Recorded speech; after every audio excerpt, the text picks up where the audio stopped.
Blessed day, everyone! Today, let us all be reminded of Psalm 21, verse 6 to 7. Yesterday, ay pumunta nga kami sa Jurong East. Our employer emailed us last time that we have to open our bank account.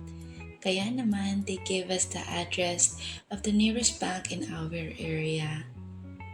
So from Jurong West, we took bus going to Bunley, and from Bunley, train station going to Jurong East. Mas malapit siya compared to Puges and Lavender, kaya naman medyo mura yung pamasahe. At nakarating rin kami. Yung bank office ay nasa labas lang ng train station.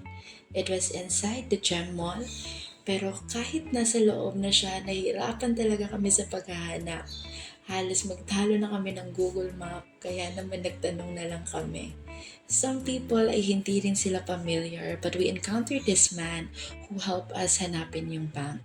And we are so grateful kasi finally ay nakita rin namin. So after opening our bank account, we decided na mag-ikot-ikot na at nakita namin yung fair price na grocery store.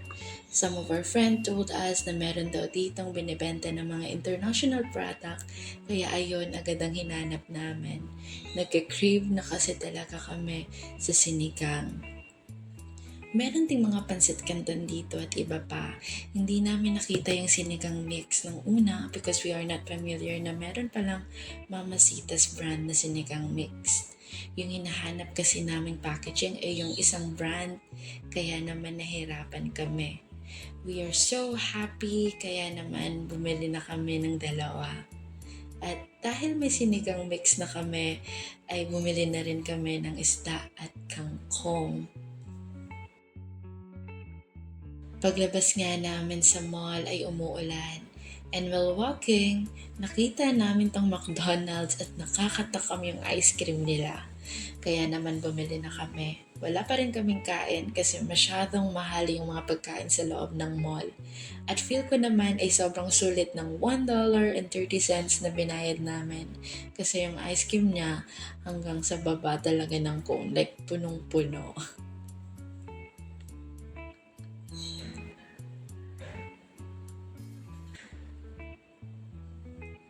So we're on our way home, pabalik ng Jurong West. At napagdesisyonan nga namin sa Pioneer Station na lang bumaba because the map says na mas malapit siya sa inuuwian namin. Aura muna si Ma'am Aye. Pagbaba nga namin ay may kainan dito sa baba ng MRT.